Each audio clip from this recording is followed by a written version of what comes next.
I'm Dan Reany, reporter-producer for CBN. I have a master's in anthropology, and I travel the world bringing back stories of the good CBN does in people's lives. Now I want to go deeper with people to better understand their struggles as they fight to survive, one day at a time. High in the foothills of the Himalayas, I met Raju and his family. They've been living in a simple shack ever since the earthquake of 2015. It's just a temporary house. In the rainy season, the roof leaks and the dirt floor turns to mud. In the summer, it's very hot. And in the winter, it's very cold. Next, we went to church. Like many Christian families, they were at church when the earthquake hit. The church and the congregation made it through the earthquake, but many of their homes didn't. We came home and found our house completely collapsed.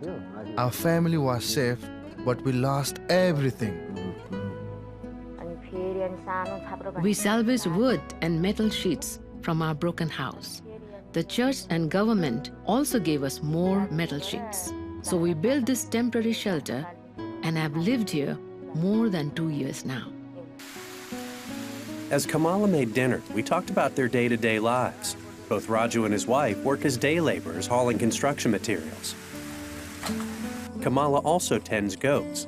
A few are hers, but she mainly takes care of other people's goats. I raise them, and when a goat is sold, I get a little bit of the money. Some days, Raju can't find work. I wish I had more goats of my own, then we would be more independent.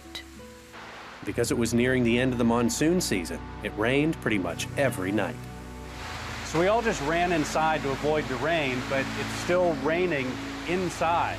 Their daughter's been running around putting bowls and plates out anywhere she could on the floor to keep the floor from turning into mud. But the rainwater's still running underneath the walls. I mean, this is a pretty solid structure, but it's just not meant for people to live here through the monsoon season. As the rain continued to come down, we shared dinner together. It was a traditional meal of rice and dal, a kind of lentil soup.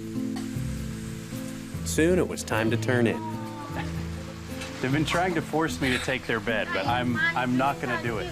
With some bedding on the dirt floor of the shack and a mosquito net, I settled in early for the night because I planned to work with Raju the next day.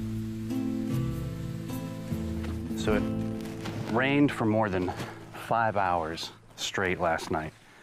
I kept getting spritzed in the face by raindrops. Never figured out exactly where that leak was, but once the rain stopped, it was a little easier to sleep. Not the most restful night, especially getting ready for a hard day's work. For the previous month, Raju had been using a CBN brick press to make interlocking bricks, compressed from a mixture of sand, clay, and cement. Along with interlocking nubs, the bricks have holes for pouring in a cement slurry and inserting rebar to make the house even stronger. So Raju's just about finished making all the interlocking bricks he needs to build his family's home, which means that soon our brick-making machines are going to be on their way to help another family rebuild. I wanted to start laying some of those new bricks with him in the masons, but we couldn't because it was still raining. So instead, I set off on a special mission and returned with 2 more goats for the family. Thank you for these goats. This will be a big help to our family.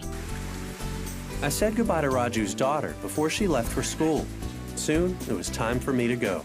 We said our farewells and parted ways.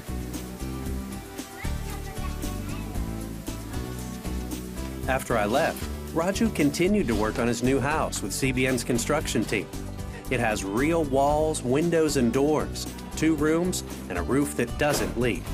Now they don't have to worry about wild animals, earthquakes, or monsoons. With a new home and a few more goats, this family has security, independence, and hope for a brighter future. The house is strong. It doesn't leak and it won't collapse in an earthquake. We could never build such a wonderful house by ourselves.